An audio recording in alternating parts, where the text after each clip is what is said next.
Hi అండి, మీ సిరిని. So అందరికీ హ్యాపీ పొంగల్. ఈ అమ్మాయి వచ్చి నా బ్రైడ్ అండి. సో తనకు వచ్చి నేను డర్మా బ్లేడ్ అనేది చేసుకుంటున్నాను. ఎందుకంటే తనకి ఫేషియల్ హెయిర్ ఎక్కువ ఉంది.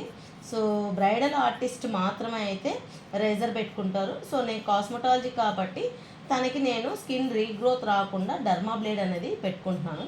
దానిలో డెడ్ స్కిన్ తర్వాత వచ్చి తన ఫేషియల్ హెయిర్ మొత్తం రిమూవ్ అయిపోతుంది. మేకప్కి స్కిన్ క్లియర్గా ఉంటుంది. సో దీనికి 2 సిట్టింగ్స్ ఇచ్చాము. సో తన రిజల్ట్స్ ఎలా ఉంది ఏమిటి అనేది ఇప్పుడు థర్డ్ సిట్టింగ్ చేసిన తర్వాత చూద్దాము ఎట్లుంటుంది అనేది. దీని టోన్ అయితే చేంజ్ అయింది, ఈవెన్ టోన్ వచ్చింది. కొంచెం బాగా పింపుల్స్ ఎక్కువ ఉన్నాయి, పింపుల్స్ కంట్రోల్ అయింది. డాట్స్ అయితే బాగా పలచబడ్డాయి. సో తన వాయిస్లో విన్నాము ఎలా ఉంది ఏంటి అనేది. ఇప్పుడైతే క్లియర్ స్కిన్ చేసుకుంటున్నాను. డర్మా బ్లేడ్ చూడండి, ఈవెన్గా స్కిన్ టోన్ అనేది చేసుకుంటున్నాను.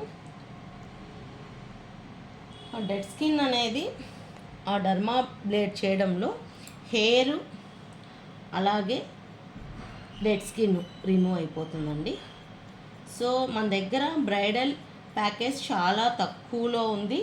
అలాగే స్కిన్ ట్రీట్మెంట్ ప్యాకేజ్లో తర్వాత డర్మా బ్లేడ్ హెయిర్ రిమూవ్, తర్వాత ఐబ్రోసు, తర్వాత జ్యువెలరీ అన్నీ కాంప్లిమెంట్గా కాంబోగా ఇస్తున్నాము. సో ప్యాకేజ్లో ఇవన్నీ మీకు కాంప్లిమెంట్గా వస్తుంది. Skin treatment, jewellery, reception makeup, ముహూర్తం makeup, 2 jewelleries, skin treatment, skin even tone అనేది వస్తుంది. సో ఇంట్రెస్ట్ ఉన్న